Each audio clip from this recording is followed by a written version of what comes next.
Hola, hoy vamos a abordar los efectos de la estabilidad estática y dinámica sobre el control de la aeronave, la relación entre los ejes de simetría de la misma, los comandos y las maniobras, la relación del radio de giro con la velocidad terrestre y el ángulo de banqueo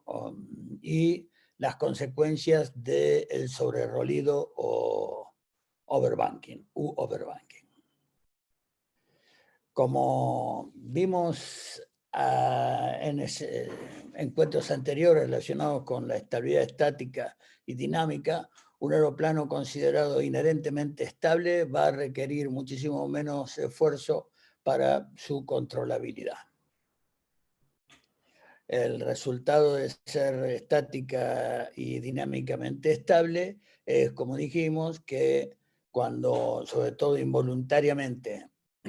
el aeroplano se aleja por alguna razón de la trayectoria inicial, sin necesidad de aplicar ningún comando, va a adoptar una serie de oscilaciones que van a ser cada vez menores en el caso de que sea dinámicamente y estáticamente estable. Por lo tanto, las primeras desviaciones de la trayectoria deseada van a ser de una magnitud relativamente importante, van a ir disminuyendo hasta irse acercando gradual y progresivamente a la trayectoria inicial o la deseada. La relación entre los ejes de simetría y los comandos lo vimos previamente. Recordemos los tres ejes de simetría de la aeronave. El eje X es el eje longitudinal, el eje Y el lateral y el eje Z el eje vertical. Sobre los mismos, la aeronave gira alrededor de su centro de gravedad en torno a los tres respectivos ejes, y a cada eje le corresponde un comando para controlarlo y un nivel de estabilidad que se logra sobre esos ejes. Por lo tanto, el comando de los alerones, que son las superficies de control que están en el borde de fuga de las alas, en general sobre los extremos de las alas hacia sus puntas. Recordemos que el comando, en la ocasión que vuelen por instrumentos, el instrumento primario para el control de rolido va a ser el rumbo a través del girocompás, y si no se tiene girocompás, el compás magnético. Por lo tanto, los instrumentos secundarios con el que vamos a controlar el rolido van a ser el horizonte, el turn and bank indicator o el indicador de giro y ladeo, y el compás magnético, mientras el primario de rumbo va a ser el girocompás. Y el control, el comando que voy a utilizar si tengo bastón de comando va a ser moviendo el bastón hacia izquierda o derecha, o si tengo lo que se llama yoke o la columna de control que termina en algo parecido a un volante, rolando como si fuera un volante hacia la derecha o a la izquierda. Por otro lado, el movimiento de cabeceo o pitch, que el instrumento primario para controlarlo va a ser el altímetro, los secundarios el horizonte artificial, el bariómetro y el velocímetro, porque cualquier variación en el cabeceo me va a acusar también esos tres instrumentos, pero el primario va a ser el altímetro. Y la superficie de control de la aeronave para accionar sobre el eje lateral y tener movimientos de cabeceo, van a ser los elevadores. Y el control o el comando que tengo a bordo para controlar el pitch o el cabeceo, y por lo tanto para obtener esos momentos de cabeceo, la superficie de control que voy a accionar, que es el elevador, lo voy a lograr si tengo bastón moviendo hacia mis pies o hacia mi cabeza el bastón y si tengo comando, columna de control, lo mismo, tomando ambas manos del yoke, moviendo hacia mis pies o hacia mi cabeza el comando. Y por último, el movimiento sobre el eje Z o el eje de guiñada. El instrumento primario para verificar los movimientos y los momentos de guiñada va a ser el Turn and Bank Indicator o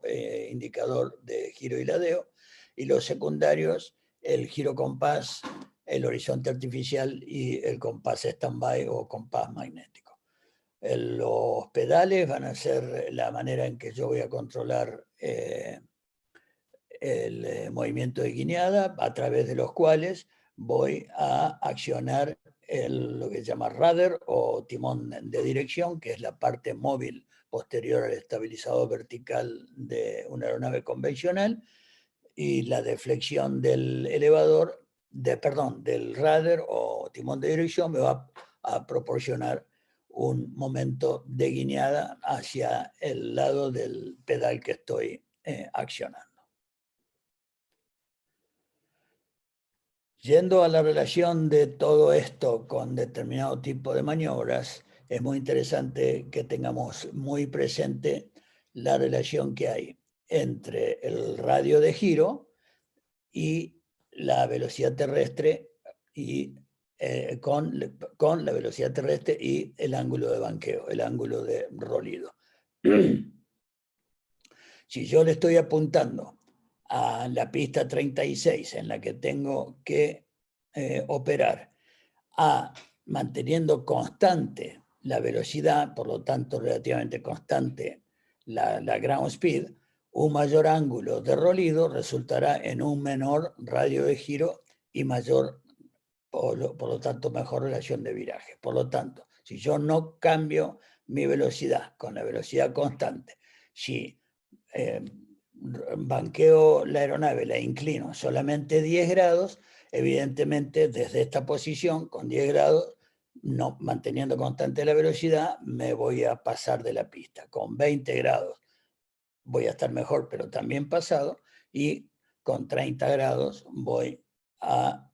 caer en el eje longitudinal de la pista, que es lo que yo quiero. Por lo tanto, de vuelta, manteniendo constante la velocidad respecto a la Tierra, la ground speed, a mayor ángulo de banqueo, yo voy a tener un mucho mejor radio de giro. Por el contrario, si lo que mantengo constante ahora es el ángulo de banqueo, por ejemplo, 30 grados, manteniendo constante el mismo ángulo de banqueo, una menor velocidad resultará en un menor radio de giro y, por lo tanto, mejor o mayor relación de viraje. Por lo tanto, si mantengo el ángulo de banqueo, por ejemplo, de 30 grados, a 80 nudos, desde mi posición inicial, a 80 nudos, voy a quedar alineado con el eje longitudinal de la pista en la que quiero operar, pero si voy más rápido respecto a la Tierra, a mi velocidad terrestre, que asumamos que con vientos relativamente moderados y a baja altitud la podemos considerar muy parecida a la velocidad indicada. Si yo aumento la velocidad con respecto a la superficie, voy a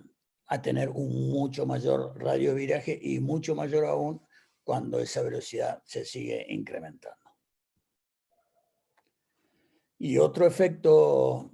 que tenemos que tener muy en cuenta es el overbanking o sobrerolido, que es la situación por la cual en un rolido el ala de afuera, o sea, de afuera del rolido, o sea, el ala que sube, va a producir mayor sustentación por tener mayor ángulo de ataque, y eso va a producir que esa mayor sustentación y que genera a su vez que el aeroplano vire, no solamente está sustentando más, sino que la razón por la que sustenta es porque tiene mayor ángulo de ataque y mayor velocidad el ala de afuera que el ala de adentro. Esa mayor sustentación puede generar que se adopte un ángulo de rolido aún superior al que yo quiero imprimirle a la aeronave. En cierta medida, todos o casi todos los aeroplanos tienen esta tendencia a sobrerolido, pero es mucho más evidente a ángulos de bank o ángulos de rolido relativamente elevados. Muchísimas gracias. Espero verlos en las próximas presentaciones.